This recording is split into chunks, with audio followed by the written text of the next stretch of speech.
Ini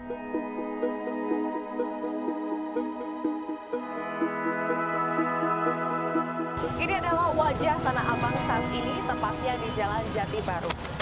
Saya berada di trotoar yang kembali diokupasi oleh pedagang kaki lima. Saat ini waktu menunjukkan sekitar pukul 10 waktu Indonesia Barat, dan kita bisa lihat bersama di sini.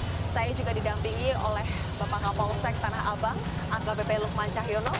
Pak Lukman, sekarang di depan mata kita bisa melihat ada banyak sekali pedagang kaki lima yang berjualan di trotoar.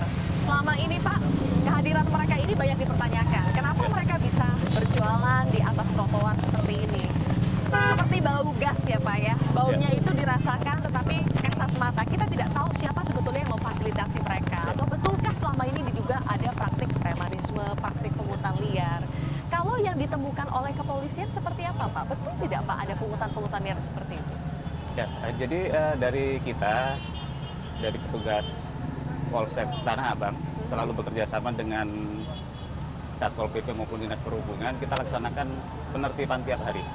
Jadi setiap pukul 5 kita apel, kita mulai dari penertiban angkot yang biasa ngetem terhadap masyarakat yang turun dari stasiun Tanah Abang ini, lanjut terhadap pedagang-pedagang ini mulai dari pukul 8. Memang upaya-upaya sudah maksimal kita laksanakan untuk penertiban ini.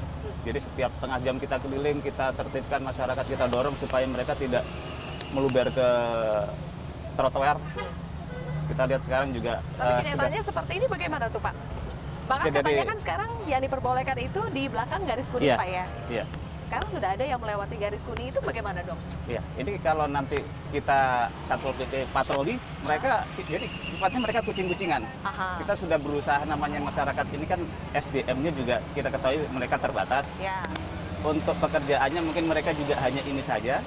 Ya kita juga sudah berupaya maksimal untuk menertibkan. Sudah berupaya maksimal Pak ya? Ya, maksimal. Tapi kalau seandainya masih saja ini terjadi, apakah betul Pak ada yang membackingi? Karena temuan dari Ombudsman kan mengatakan, katanya ada kerjasama antara Satpol PP dengan orang di sini. Itu polisi menemukan itu juga Pak? Kita informasi semuanya kita tampung, kita tindak lanjuti, kita juga melaksanakan penyelidikan. Kami dari Polsek Tanah Abang juga sudah membentuk tim untuk melakukan undercover sebagai pedagang untuk kita pastikan informasi ini benar atau tidak. Apakah benar setiap pedagang yang akan berdagang ini dipungut sejumlah uang oleh orang tertentu untuk mencari keuntungan. Ini kita dalam proses penyelidikan dan mudah-mudahan nanti ada hasil. Pak, apakah dari informasi yang telah dikumpulkan oleh kepolisian ini ditemukan bahwa betul ada kubu-kubu pengurus atau orang lingkungan di sini yang memang memfasilitasi para pedagang ini untuk berjualan, Pak? Ya, itu masih dalam upaya pendalaman kami, masih dalam upaya penyelidikan kami untuk membuktikan bahwa apakah informasi tersebut benar. Dan apabila nanti hasil penyelidikan kita dapatkan dan memenuhi unsur dalam kegiatan pungutan liar atau pemerasan, tentunya kita akan lakukan upaya penegakan hukum. Tapi jumlahnya banyak nggak sih Pak sebenarnya? Yang ini masih dalam kita dalami. Memang informasi itu banyak yang masuk ke kita. Namun dalam proses pembuktian ini kan kita butuh keterangan saksi yang mau menyatakan. Sampai saat ini para pedagang ini apabila kita lakukan wawancara atau interogasi, mereka tertutup. Jadi tidak mau memberikan informasi. Kenapa? Apakah karena mereka diancam atau merasa kalau mereka buka suara nanti mereka tidak bisa membuka lapak lagi di sini? Ya, kemungkinan seperti itu. Tentunya ini adalah proses saling menguntungkan kedua belah pihak ya. Pedagang mungkin apabila menyetorkan uang, mereka juga bisa berjualan dan omsetnya mungkin kita ketahui bersama di Jalan Jati Baru ini menjadi magnet bagi para pedagang maupun dari para pembeli. Ini semakin siang nampaknya semakin ramai Pak ya?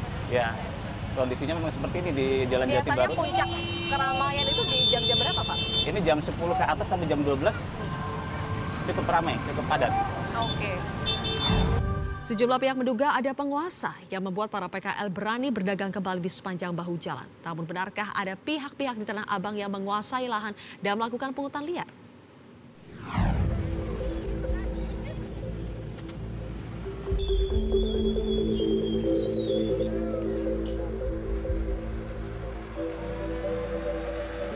Kawasan Pasar Tanah Abang memang tak lepas dari pedagang kaki lima. Sebagai salah satu penggerak ekonomi kawasan, pedagang kaki lima ini ingin pula meraup manisnya perputaran uang 200 miliar rupiah per hari di Tanah Abang. Namun temuan Ombudsman akan adanya kong kali kong antara preman yang membekingi PKL agar tak dirazia Satpol PP tentu mengejutkan. Untuk mengetahui temuan Ombudsman itu, tim NSI pun menelusuri kawasan Tanah Abang dan berhasil mendapatkan cerita dari seorang preman yang beroperasi di Tanah Abang. Pengakuan mencengangkan pun diutarakan sang preman, sebut saja namanya Andi. Kalau misalnya lu nagihin sehari itu, kamu nagihin tuh berapa? Tergantung pedagang buka. Itu di lapak jalan trotoar yang mana? Di depan stasiun. Per stasiun itu berapa biasa satu pedagang ditarikin? 3.000. 3.000. Dodi store? Kadang store, kadang enggak. Kalau emang ada yang nyamperin ya saya kasih, kalau nggak ada yang nyamperin enggak. Katanya ada kong kali kong atau store ke Satpol PP, benar? Kadang orang atas store, kadang kalau kita tergantung pendapatan juga. Kalau kita biar enak lebih ngutip, biar enak ngasih juga buat beli rokok bangsa 40 kalau kita dapat panggilan cepet. Ke Satpol PP? Satpol PP. Kenapa harus store ke Satpol PP? Kalau kita nggak ngasih pengertian ke dia kan pedagang kita pasti disuruh tutup. Jadi ada kerjasama gitu maksudnya? Ya boleh dibilang kerjasama. Itu selama beberapa bulan terakhir ini maksudnya ya? Pas semenjak gubernur yang baru kayak begitu. Kalau kemarin-kemarin kan nggak bisa. Jadi pas ramai di Tanah Abang ini trotoar mulai ramai, itu ada kerjasama sama Satpol PP? Sekarang dibilang kerjasama, ya juga. Yang penting kalau mungkin komandan atasan dia datang, paling suruh tutup dulu. Tutup terus? Kalau emang komandannya nggak datang, dia masih buka. Store-nya per hari ke Satpol PP? Per hari. Kalau Dodi? Kalau saya kan, kalau lagi pengen jalan ngutip, saya ngutip, ntar tetap ngasih. Kalau yang lain sih pasti ngasih. Kan selain saya ada juga. Nah, jadi intinya Dodi ini hanya sebagai yang ngutip-ngutipin per hari. Itu Dodi store ke atasan nggak?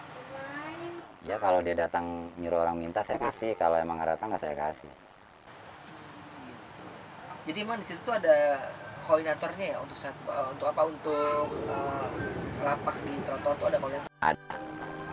Ibaratnya yang dituain di situ. Kalau sekali pesen lapaknya berapa bayar pertama? Ada yang 1 juta, ada yang 1,5 juta.